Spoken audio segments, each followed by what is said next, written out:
പ്രവാസ ലോകത്തെ വാർത്തകൾ. ബ്രഹ്മപുത്ര നദിയിൽ ചൈന ലോകത്തിലെ ഏറ്റവും വലിയ അണക്കെട്ട് പദ്ധതി തുടങ്ങി. ഇന്ത്യയും ബംഗ്ലാദേശും ആശങ്ക ഉയർത്തുന്നു. അണക്കെട്ടിന്റെ നിർമ്മാണം ശനിയാഴ്ച ആരംഭിച്ചിരിക്കുകയാണ് ചൈന. അണക്കെട്ടിന്റെ നിർമ്മാണ പ്രവർത്തനങ്ങളുടെ ഉദ്ഘാടന ചടങ്ങിൽ ചൈനീസ് പ്രധാനമന്ത്രി ലീ ചിയാങ്ങും പങ്കെടുത്തിരുന്നു. ടിബറ്റിൽ യാർലുങ് സാങ്പോ എന്നറിയപ്പെടുന്ന ബ്രഹ്മപുത്ര നദിക്ക് കുറുകെയാണ് പുതിയ അണക്കെട്ട് വരുന്നത്. ചൈനയിലെ ഏറ്റവുമധികം മഴ ലഭിക്കുന്ന പ്രദേശം കൂടിയാണ് നിർദ്ദിഷ്ട പദ്ധതി പ്രദേശം. ചൈനയുടെ 14ാം പഞ്ചവത്സര പദ്ധതിയുടെ ഭാഗമായാണ് ഈ പുതിയ അണക്കെട്ട് നിർമ്മാണം.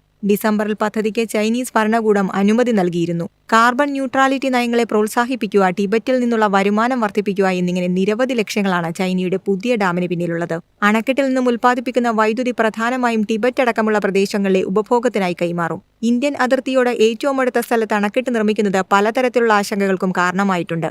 ബ്രഹ്മപുത്ര നദി അരുണാചലിലേക്കും അവിടെ നിന്ന് ബംഗ്ലാദേശിലേക്കും യു-ടേൺ പോലെ പിരിയുന്ന കൂറ്റൻ കിടങ്ങ് പ്രദേശത്തായാണ് അണക്കെട്ട് വരുന്നതെന്നാണ് റിപ്പോർട്ടുകൾ. അണക്കെട്ട് നിലവിൽ വരുന്നതോടെ അരുണാചൽ പ്രദേശിലും ബംഗ്ലാദേശിലും പ്രളയ സാധ്യതയേറും. ദശലക്ഷക്കണക്കിന് ആളുകളെ ഇത് ഗുരുതരമായി ബാധിക്കാനും സാധ്യതയുണ്ട്. പദ്ധതിയെക്കുറിച്ച് ജനുവരിയിൽ ഇന്ത്യ ചൈനയോട് ആശങ്ക പ്രകടിപ്പിച്ചിരുന്നു. തങ്ങളുടെ രാജ്യത്തിലെ ജനങ്ങളെ സംരക്ഷിക്കുന്നതിന് ആവശ്യമായ നടപടികൾ സ്വീകരിക്കുമെന്നും ഇന്ത്യ ചൈനയോട് പറഞ്ഞതായാണ് റിപ്പോർട്ട്. പദ്ധതി യാതൊരു പ്രത്യാഘാതവും ഉണ്ടാക്കില്ലെന്നാണ് ഡിസംബറിൽ ചൈനീസ് വിദേശകാര്യ മന്ത്രാലയം പറഞ്ഞത്. News desk MyFin TV. ആണവ പദ്ധതികളെക്കുറിച്ച് ബ്രിട്ടൻ, ഫ്രാൻസ്, ജർമ്മനി എന്നീ രാജ്യങ്ങളുമായി വെള്ളിയാഴ്ച ചർച്ച നടത്തുമെന്ന് ഇറാൻ. തുർക്കിയിലെ ഇസ്താംബുളിലാണ് ചർച്ച. ഇറാൻ വിദേശകാര്യ വക്താവ് ഇസ്മയിൽ ബാഗേയാണ് ആണവ ചർച്ച സംബന്ധിച്ച വിവരം പുറത്തുവിട്ടത്. യൂറോപ്യൻ യൂണിയൻ വിദേശനയ മേധാവി കായ കാലസ് ഇറാൻ വിദേശകാര്യമന്ത്രി അബ്ബാസ് അർഗച്ചിയുമായി നടത്തിയ ചർച്ചയ്ക്ക് പിന്നാലെയാണ് തീരുമാനം. ആണവ കരാർ പുനഃസ്ഥാപിക്കാൻ ചർച്ച നടത്തിയില്ലെങ്കിൽ അടുത്ത മാസം അവസാനത്തോടെ ഇറാനെതിരെ കൂടുതൽ ഉപരോധം ഏർപ്പെടുത്തുമെന്ന് വൻകിട രാജ്യങ്ങൾ മുന്നറിയിപ്പ് നൽകിയിരുന്നു. 2015 ഇറാനും വൻ ശക്തികളുമായുണ്ടാക്കിയ ആണവ കരാറിൽ നിന്ന് 2018 US ഏകപക്ഷീയമായി പിന്മാറിയിരുന്നു. News desk MyFin TV. പാൽ ഉൽപ്പന്നങ്ങളുടെ കൈമാറ്റവുമായി ബന്ധപ്പെട്ട ആശയക്കുഴപ്പത്തിൽ ഇന്ത്യ അമേരിക്ക വ്യാപാര കരാർ. നോൺ വെജ് പാലിന് അനുമതി വേണമെന്ന US-ന്റെ ആവശ്യം ഇന്ത്യ നിരസിച്ചതാണ് തിരിച്ചടിയായത്.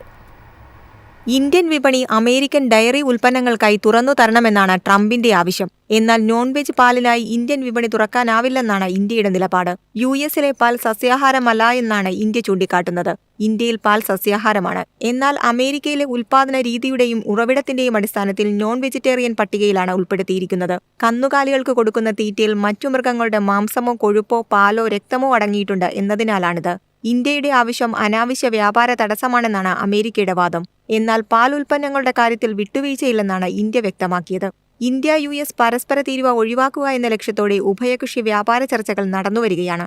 സെപ്റ്റംബറോടെ അന്തിമ തീരുമാനമാകുമെന്നാണ് പ്രതീക്ഷ. News desk MyFin TV.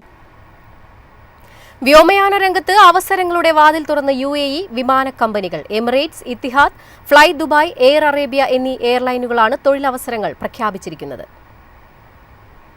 കൈനിറയെ തൊഴിലവസരങ്ങളുമായി ഉദ്യോഗാർത്ഥികളെ ക്ഷണിക്കുകയാണ് UAE-യിലെ വിവിധ എയർലൈനുകൾ. Emirates, Etihad, fly Dubai, air Arabia എന്നീ എയർലൈനുകളാണ് ഔദ്യോഗിക വെബ്സൈറ്റുകളിലൂടെ തൊഴിലവസരങ്ങൾ പ്രഖ്യാപിച്ചിരിക്കുന്നത്. ക്യാബിൻ ക്രൂ, പൈലറ്റ്, എഞ്ചിനീയർമാർ, സപ്പോർട്ട് സ്റ്റാഫ് എന്നിങ്ങനെ വിവിധ തസ്തികകളിലാണ് തൊഴിലവസരങ്ങളുള്ളത്. എമിറേറ്റ്സ് എയർലൈൻസ് ദുബായിൽ റിക്രൂട്ട്മെന്റ് സംഘടിപ്പിക്കുന്നുണ്ട്. Maintenance technicians, cabin crew, recruitment അഡ്വൈസർമാർ, ഏജന്റുമാർ, ബിസിനസ് സപ്പോർട്ട് ഓഫീസർമാർ, പോർട്ടർമാർ, പൈലറ്റുമാർ എന്നീ ഒഴിവുകളാണ് എമിറേറ്റ്സ് റിപ്പോർട്ട് ചെയ്തിട്ടുള്ളത്. ക്യാബിൻ ക്രൂ തൊഴിലവസരങ്ങളും എമിറേറ്റ്സ് എയർലൈൻസ് റിപ്പോർട്ട് ചെയ്തിട്ടുണ്ട്. ക്യാബിൻ ക്രൂവായി തിരഞ്ഞെടുക്കപ്പെടുന്നവർക്ക് അടിസ്ഥാന ശമ്പളം പ്രതിമാസം 4430 ദിർഹമാണ്. ഇത്തിഹാദ് എയർവേസിൽ 70 ഒഴിവുകളാണുള്ളത്. Cabin crew, pilot, captain, sales officer തസ്തികകളിലാണ് തൊഴിലവസരങ്ങളുള്ളത്. ഫ്ലൈ ദുബായിലും നിരവധി തൊഴിലവസരങ്ങളുണ്ട്. ഉദ്യോഗാർത്ഥികൾ എയർലൈനിന്റെ ഔദ്യോഗിക കരിയർ പോർട്ടൽ വഴി അപേക്ഷകൾ അയക്കണമെന്ന് ഫ്ലൈ ദുബായ് അറിയിച്ചു. News desk MyFin TV.